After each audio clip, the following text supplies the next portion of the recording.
The pride, passion, and pageantry of college football lives here. This is the Paul Feinbaum Show, Hour 4 podcast.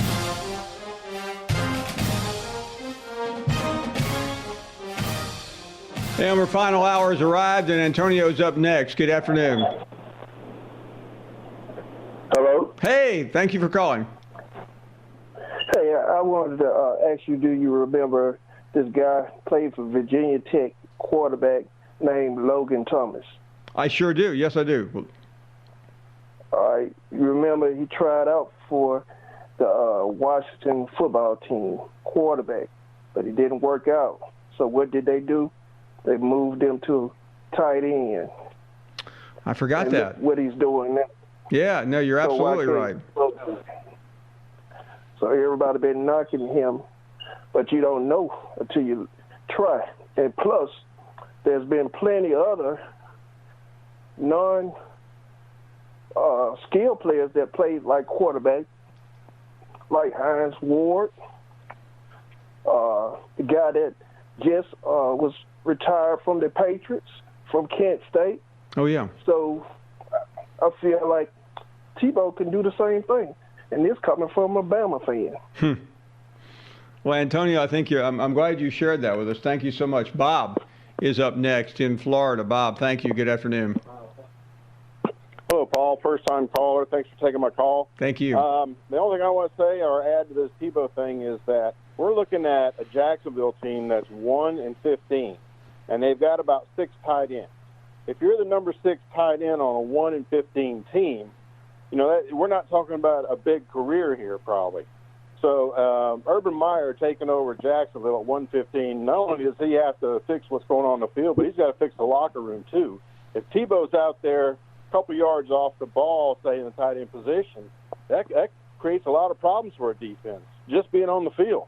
There's a lot Tebow has to offer, I think, and a 1-15 team needs everything they can get. Yeah, I think you're right. So I think we're all looking at this the wrong way. This team can't get any worse. So, how can it get better? Right. You got to fix the field and you got to fix the locker room too. You can imagine what it's like in a 1-15 locker room. Pretty dreary. Hey, thank you for the call. Jeff is up next in Columbus. Hello, Jeff. What's going on, Paul? Jeff, we're doing great. How about you? I'm doing great.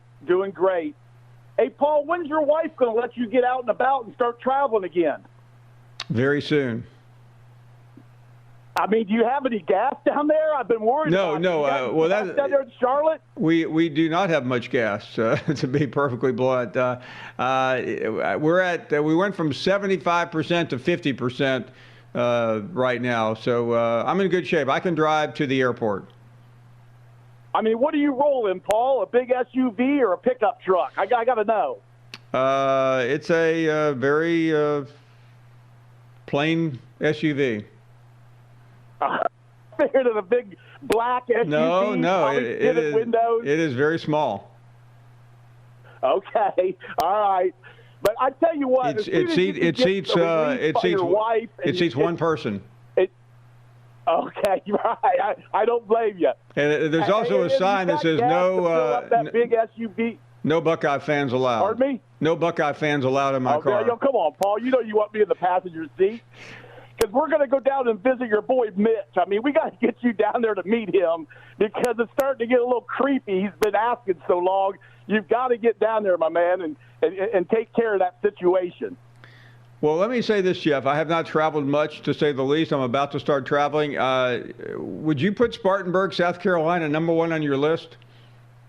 No, but I tell you what, I've spent some time there because my daughter lived in Greenville for about 4 or 5 years. It's a nice city. I agree. I don't know anything. Yeah, Greenville up there. I think Greenville is one of the hidden gems in the South. It really is. It really is. Yeah, they could have Spartanburg, but that downtown of Greenville's nice. But, hey, I heard you talking to Matt from San Antonio, and you brought up some good childhood, teenage memories when you threw out the party line. I mean, that's been a long time ago. We're talking what? how far back would you go to have to go to a party line? 60s, 70s, maybe? I'd say last I recall was late 60s. I got to admit, when I was a young kid, Right. it was nice to listen in on the party line calls of the other people. Yeah, as a kid, you know what I mean? That was for good those time. who don't know But what we're talking about. I mean, you shared a line with someone else, and I distinctly remember hearing them on our phone. Right. You pick up the phone, make a call, and they'd be on there. You'd be listening to their conversation.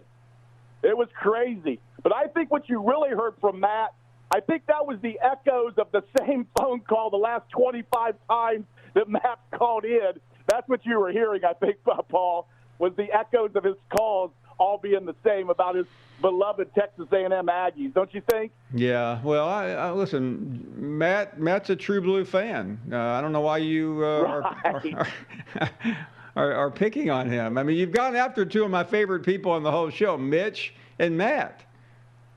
Hey, I got one more. That guy from Florida that called in last hour, I got to give him credit. It was a pretty good call, but he kind of ticked me off because he's stealing somebody else's shtick a little bit, in my opinion, cutting on talking heads from ESPN. I mean, who does that remind you of, Paul? The one and only Jeff from Columbus, Ohio. That's right.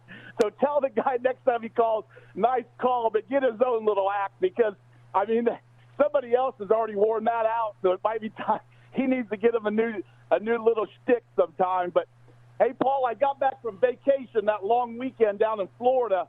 I'm telling you, the place was packed. Every flight was jammed. So people are busting out of seams to get out and enjoy life again. It's good to see. And I couldn't get over how crowded it was down in Florida. Well, Jeff, one day you're just going to put on the show, and I'm going to be long gone. Yeah, that's right. I know it. I heard you got literally Matt Jones coming in next week for a couple of days, it sounds like. Is that true? I never comment on personnel decisions. All right. Okay. Hey, as long as you don't have Peter Burns on, we'll be all good.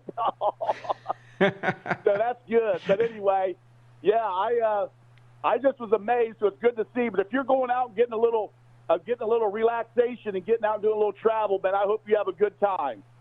Jeff, thank you very much. Jeff, the connoisseur.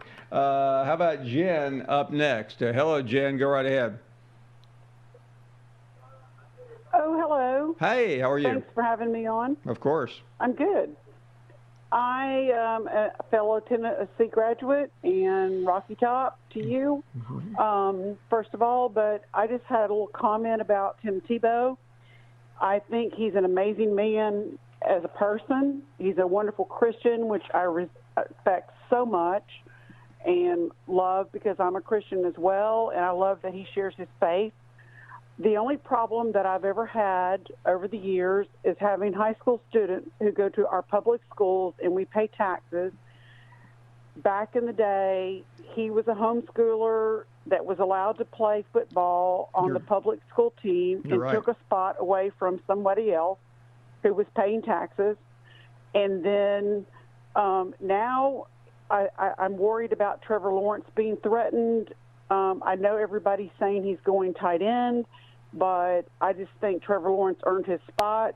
And as much as I love Tim Tebow, I just look back and it just seems like everybody's always kind of rolled the red carpet out for him. And I just don't understand some of it. Well, yeah, I mean, you are correct. He was homeschooled. I never really thought about it the way you did, but I think Tim has always been unique, and I think when you're unique and you're as good as he has always been, you're going to get some perks along the way. Now, I would tell you this: that I don't think the people at Nice High School regret letting him play for them. Oh, absolutely. I'm sure they don't. But another child lost a spot because he was allowed to play. Well, I don't know about that. Listen, I can't argue that point, and I really don't think it matters a whole lot. Whether who the backup to Tim Tebow would have been in high school. Tim was extraordinary, and I think he made the most out of his opportunity, which I think is really the key.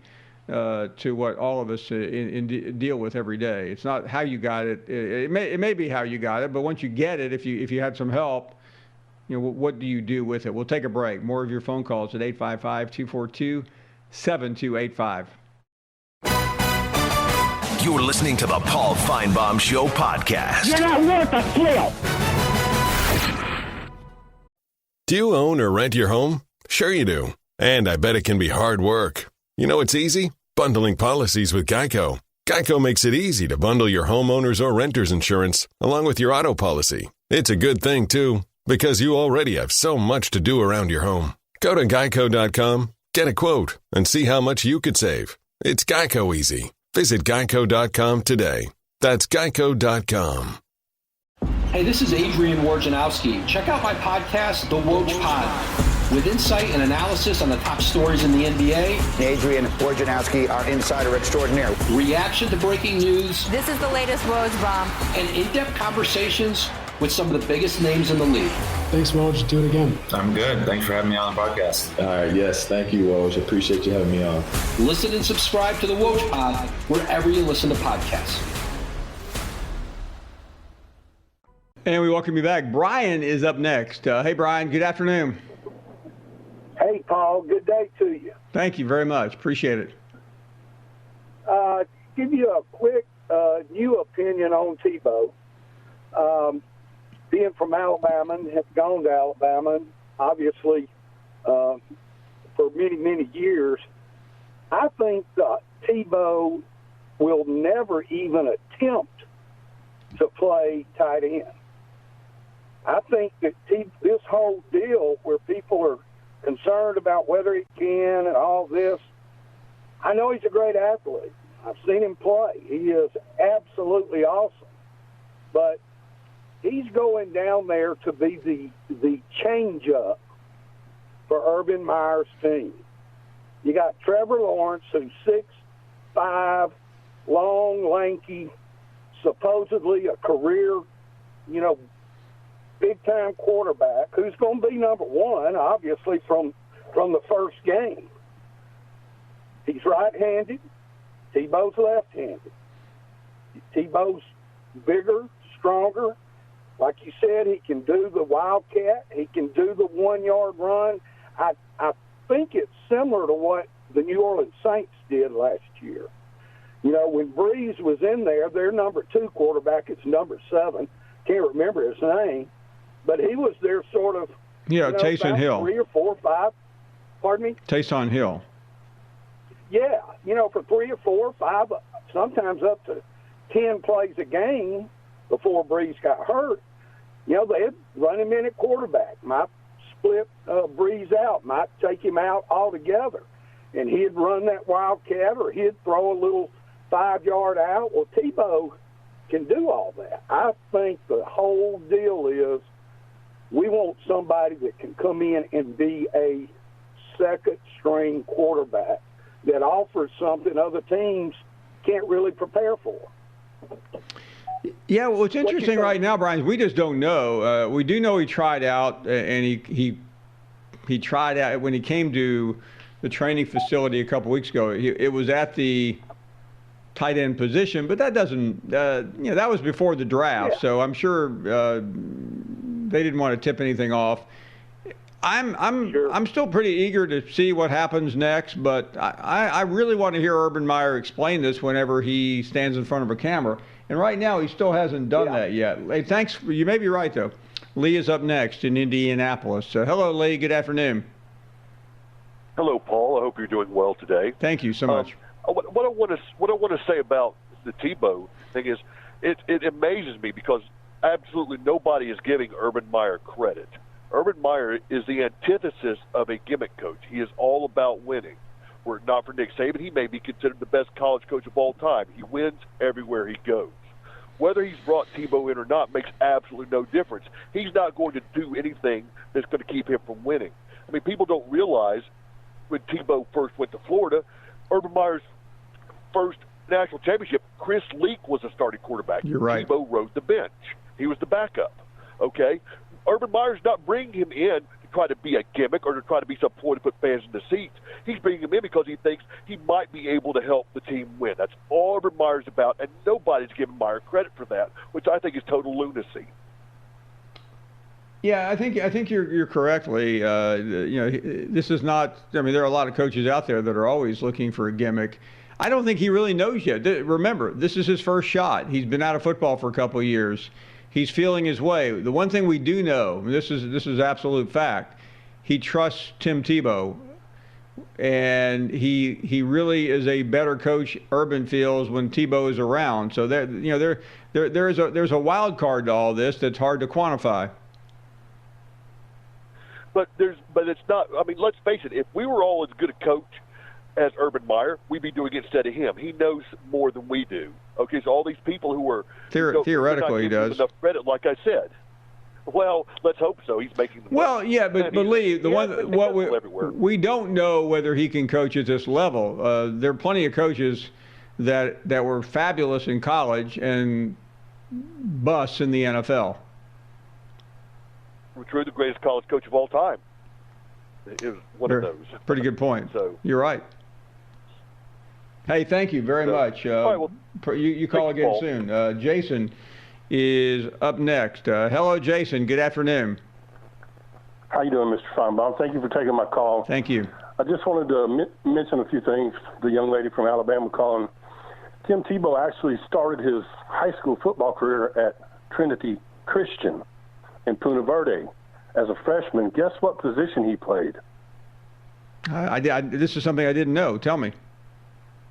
Tight end. Wow, I had no idea. I believe he scored 12 touchdowns. He went to Nice High School next, which is actually it's St. Augustine High School. And as a junior, he played almost the entire season with a broken leg. But he did play tight end. I think he scored 12 touchdowns, if I remember correctly, because it's not far from where I live, so we watched him play. I just want people to know he played tight end. You're right. Yeah, by the way, as you said that, I looked it up, and it's amazing. We are now 2 weeks into this conversation, and you are absolutely the first person who's ever said he's played the position before.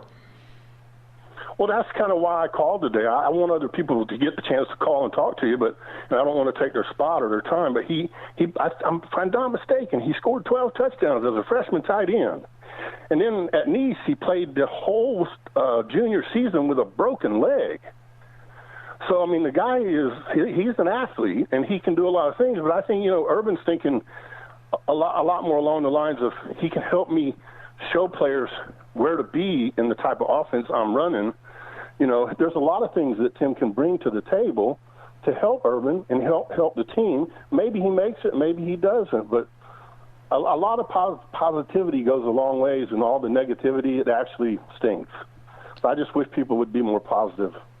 Well, thank you. Anyway, thank you for taking my call, Mr. Feinbaum, and have a good day. You bet. You call again. Billy is up next in Mobile, Alabama. Hello, Billy. Thank you. Hey, Paul.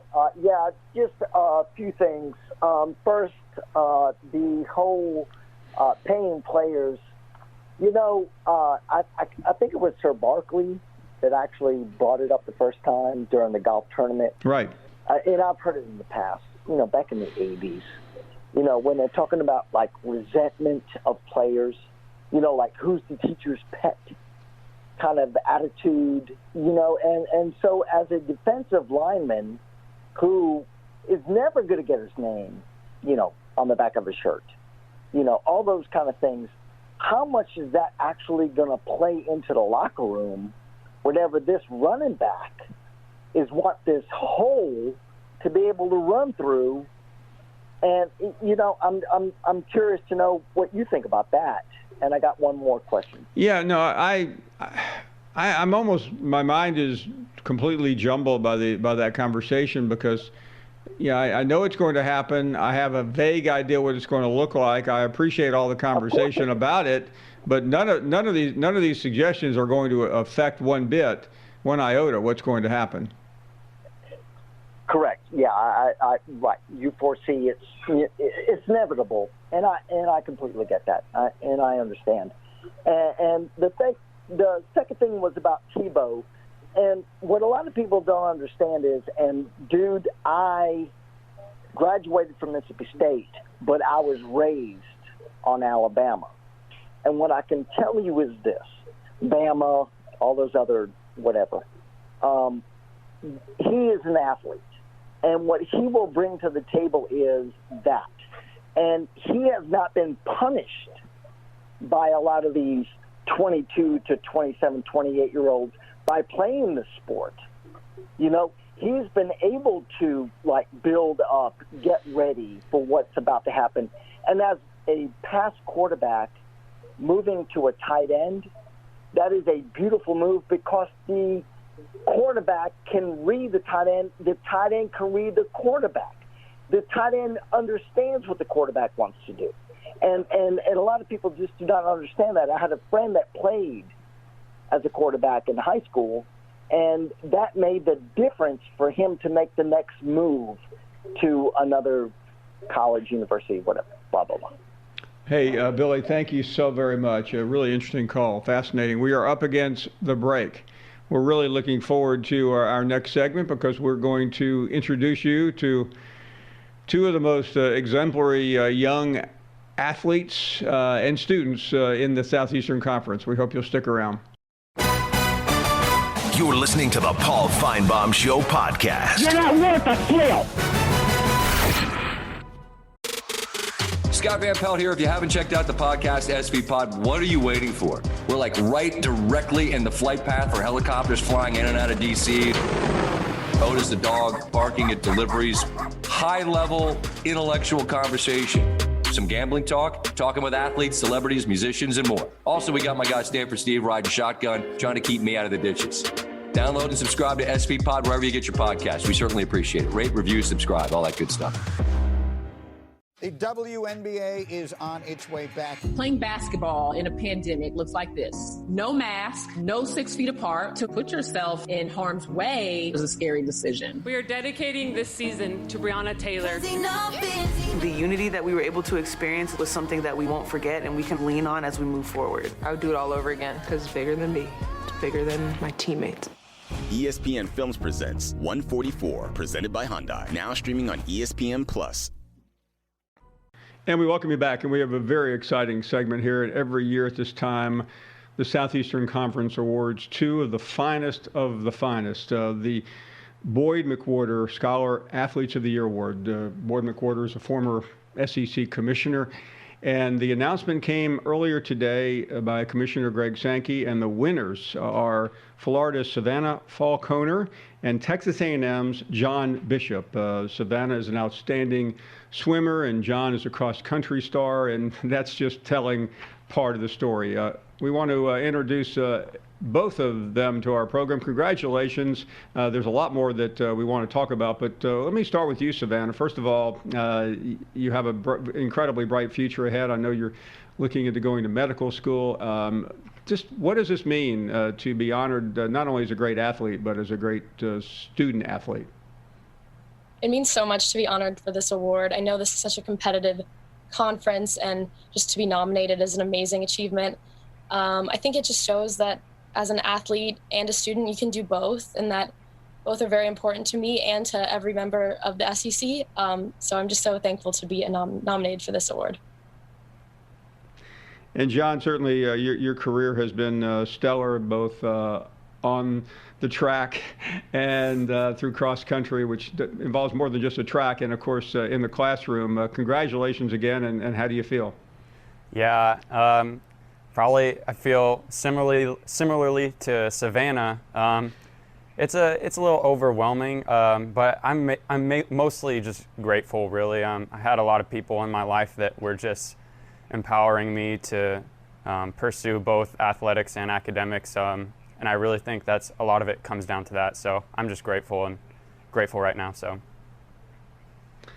Well, Savannah and John, I think you may have heard me say that the announcement came earlier today from the Southeastern Conference office by the Commissioner, Greg Sankey, and we want to surprise both of you because the Commissioner wants to join this conversation and have a few words to you both. Commissioner Sankey, thanks so much. Thanks, Paul, and Savannah and John, congratulations to both of you. We usually try to do this at a dinner in Destin, and just the result of COVID is we're not gathering in Destin. And TV with Paul is not a bad way to celebrate your achievement. And he said it even better than I. I usually say best of the best, but I like finest of the finest. And you've distinguished yourselves in your competitive environments and obviously in the classroom. And I think given what we've dealt with in the last year, one of you, Savannah, working on microbiology and cellular level issues, and John in computer science, you might be the hope for the future, both literally and figuratively, as you pursue your academic goals. And so thank you for being part of the SEC. Thank you for working through all of this with us, and congratulations both on what you've achieved and on your futures ahead. And Commissioner, before you leave us, I've heard you talk this to every single student athlete in the SEC whenever their year ends, because it has been such a trying time. But I would especially like for the audience to hear you talk to both of our special guests about what they've encountered just in this incredible year of COVID. Well, they could probably share their experiences, but what I've done, and in Tuscaloosa at the end of our softball tournament, both teams were still there after the game. I've just asked everybody to stand who might be in attendance, whether it was our football championship game, indoor track and field, golf, to just say thank you to our student athletes. And there's a lot around college athletics, a lot of rhetoric, plenty of criticism and cynicism, but we do things really well. And I'm appreciative to John and Savannah and their colleagues. Nobody signed up to be swabbed multiple times a week and deal with the unknowns of COVID testing around competition, have disruption occur. Yet they've been a part of it. And so my appreciation to both of them, but to every one of our McWhorter nominees, to every one of our student athletes, is thank you for trying. Thank you for trusting us. There were times where we couldn't answer every question and we had to say be patient.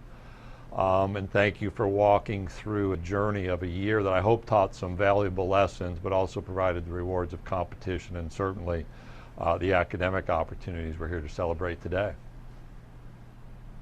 Commissioner, thanks for making the time, and I know it's extremely special to our two guests here to be surprised by you. We appreciate you dropping by, and we hope to see you very, very soon. Yep, thanks, Paul, and again, congratulations, Savannah and John. Thank you for being a part of it, and I wish you all the best moving forward. Thank you. Thank you.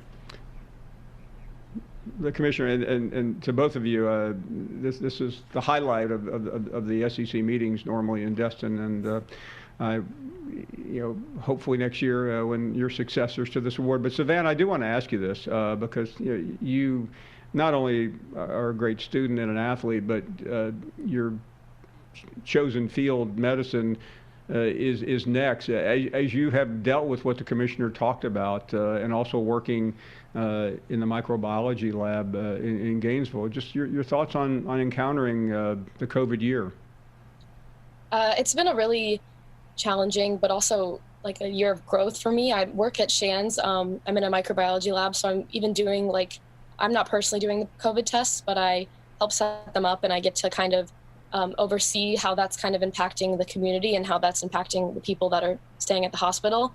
That's been really eye-opening to me, just not as a student and athlete, but as someone who's trying to emerge into the career of medicine, how much COVID has just impacted everything. But I'm really grateful for how things are turning out, and hopefully things remain positive, and hopefully I can keep continuing to make a difference in medicine. John, you're taking a little bit of a different path. Let's talk about that for a second. And also your experiences like Savannah's during what's been a satisfying but very difficult year for everyone.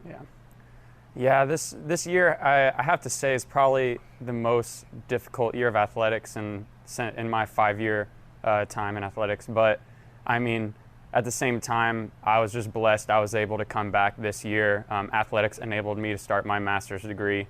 So, no matter how hard it was or any of the adversity that me or my teammates faced, I knew that I really had it good, despite everything we had to do additionally. But yeah, it was like Savannah, a year of growth, really. I'm really just thankful that I got to spend the time with my teammates, and I had the extra year to compete on the track, because I had a lot of growth on the track too. I ran faster than I did last year in my 4th year. So like I said, I mean, there was all these challenges, but it was overall good. You just have to keep it in perspective. So. Well, to both of you, congratulations. What a proud moment, not only for you, but your teammates and friends, and of course your family, I'm sure, are all very, very excited. Savannah, John, thanks so much for dropping by, and congratulations again. It was a real pleasure to have you on with us. Thanks, Paul. Thank you so much. You got it. All the best to both. Well, we're done with that segment. It was really interesting. Thanks to the commissioner for dropping by as well. This is such an important award every single spring. We're going to take a break. Much more to come as we continue right here. We are officially out of time for this program. We appreciate all of you for being a part of it. Some really interesting guests today. We'll see you right here tomorrow. Thank you for listening to the Paul Feinbaum Show podcast. The Paul Feinbaum Show airs weekdays on the SEC Network, beginning at 3 Eastern. Scott Van Pelt here. If you haven't checked out the podcast SV Pod, what are you waiting for? We're like right directly in the flight path for helicopters flying in and out of DC. Otis the dog barking at deliveries. High-level intellectual conversation. Some gambling talk, talking with athletes, celebrities, musicians, and more. Also, we got my guy Stanford Steve riding shotgun, trying to keep me out of the ditches. Download and subscribe to SV Pod wherever you get your podcasts. We certainly appreciate it. Rate, review, subscribe, all that good stuff.